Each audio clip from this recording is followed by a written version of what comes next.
Gas टंचाईच्या या काळात अनेकांना गॅस फसवणुकीचे बरेच फ्रॉड कॉल केले जात आहेत. दरम्यान डोंबिवलीतील सायबर भामट्यांनी गॅस कनेक्शन अपडेट करण्याच्या नावाखाली एका कपडा व्यापाऱ्याची तब्बल 14 लाख रुपयांची फसवणूक केल्याचा धक्कादायक प्रकार समोर येतोय. या प्रकरणात टिळकनगर पोलीस ठाण्यामध्ये तक्रार दाखल करण्यात आली आहे आणि अधिक तपास देखील करण्यात येतोय.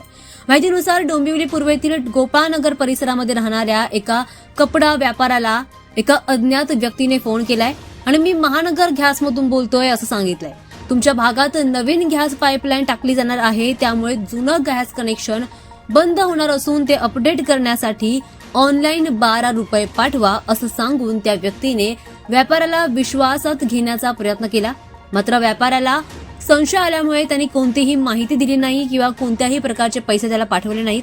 मात्र 2 दिवसांनी पुन्हा त्याच व्यक्तीचा त्याला परत कॉल आला आणि त्याने पुन्हा एकदा ऑनलाईन 12 रुपये पाठवण्याचा आग्रह केला. मात्र व्यापाऱ्याने त्याला पुन्हा पैसे न देण्यासाठी सांगितलं आणि त्यानंतर फोन पुन्हा न करण्याचा इशारा देखील दिला.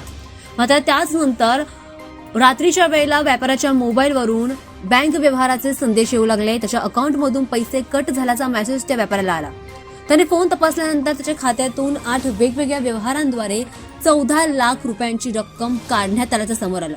दरम्यान आपण कोणताही व्यवहार केला नसताना पैसे काढले गेल्यामुळे त्या व्यापाऱ्याला मोठा धक्का बसला आणि त्यानं लगेचच या प्रकरणात संशयी व्यक्तीविरोधात टिळकनगर पोलीस ठाण्यामध्ये तक्रार नोंदवली. पोलिसांनी सायबर फसवणुकीचा गुन्हा दाखल करून आता अधिक तपास सुरू केलाय. दरम्यान गॅस कनेक्शन अपडेट, बिल थकबाकी आणि कनेक्शन बंद होईल या संदेशाच्या नावाखाली सायबर भामटे नागरिकांना लक्ष्य करत लोकांना टार्गेट करत त्यांच्याकडनं फसवणुकीचा प्रकार घडत आहे. दरम्यान हा प्रकार जो आहे तो दिवसेंदिवस आता वाढतच चाललाय आणि त्याचमुळे अशा प्रकारचा कोणताही फोन कॉल, लिंक किंवा ऍप डाउनलोड करण्याबाबत नागरिकांनी सतर्क राहावं असं आवाहन पोलिसांनी नागरिकांना केलं.